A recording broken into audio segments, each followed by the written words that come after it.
Hi everyone, I'd like to welcome you to my workshop. This is Discovering Your Units of Dramatic Action, and my name is Jacqueline Snider.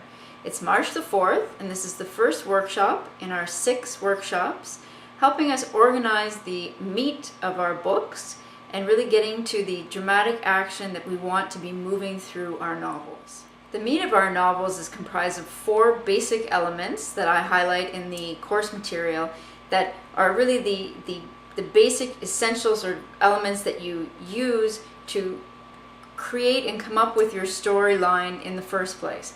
And they are the basis for your story, how you plan it out, who you see the main character as, supporting characters, and also, of course, the different situations that come up in your story, in your novel, and your premise. And your premise is one of the most critical ideas that you need to be able to write in one sentence to explain to yourself and of course other people exactly what your novel is about. It's important to make sure that your main character is someone that you feel compelled to write about, someone that you really have a deep interest in.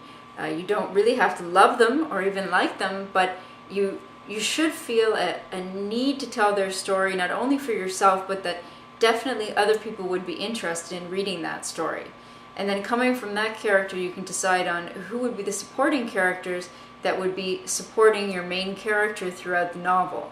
And all these characters need to be very clearly defined as you plan out your novel. Some of you may have already written your novel, I'm well aware of that, or at least may have a first draft done. But this course is for you nonetheless because it's going to help you organize your units of dramatic action and then your specific points of dramatic action throughout your novel. And I found it very useful with my own novel, which I had already started writing and I had already organized before I started to learn some of these ideas that come partially from screenwriting and partially from my own experience and from some other research that I've done. So this course is really for everyone that either has an idea about a novel or has written a novel or is even in their last stages of finishing off a novel, because sometimes there's a part of it that you think doesn't work quite right.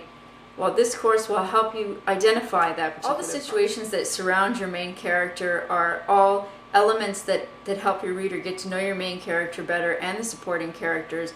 And of course, they're also the basis for your premise or your basic storyline.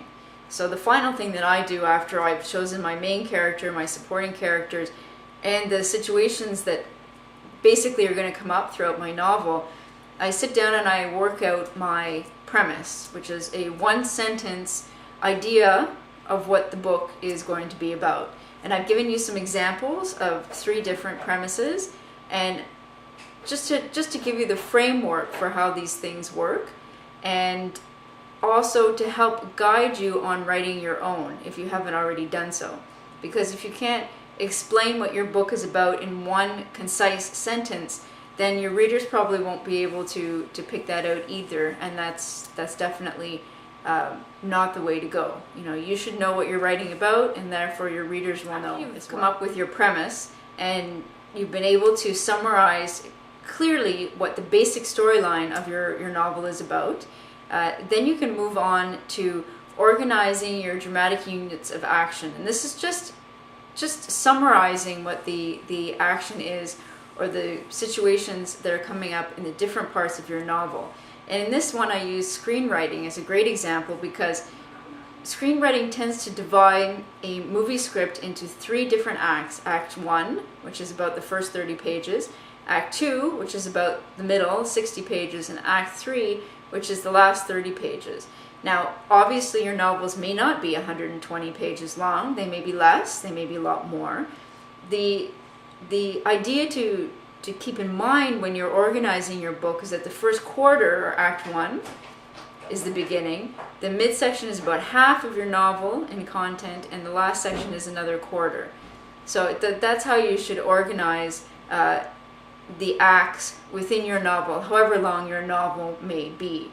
And that is what I'm talking about when I'm talking about Act 1, 2, and 3. I've asked you some questions about Act 1, 2, and 3 so that you can summarize some things for me and send them back to me hopefully before next Friday. because just to let you know, each workshop builds upon each other, so it's to your advantage if you're able to get the questions done from each workshop before you go on to the next one. I realize not everybody has schedules that are easy for that, and sometimes you might need to double up, which is fine. You can send me your answers whenever it is convenient for you, but it's just important for you to work from the first workshop through to the 6th in step, because each one builds upon the other as far as organizing your novel. These videos I put up on YouTube for everybody to look at, not only the people in the course, but anybody else that might be interested in these videos. Therefore, I'm not going into specifics about the online course material, because the questions that you're answering and the information that I'm giving you, of course, is information that you have signed up for and that you're paying for, and I don't want to give that away. So these videos are really just a way of just explaining some of the ideas that I've been talking about in the actual course material. So I hope they help you with that, and as we go along, I will give specific examples of what I'm talking about to help illustrate some of the ideas in the workshop material. So have a great week, everyone. I'm really glad that you've chosen to take my course, and I will see you next week on March the 11th for the next workshop in our series. So have a great week, everyone. Bye for now.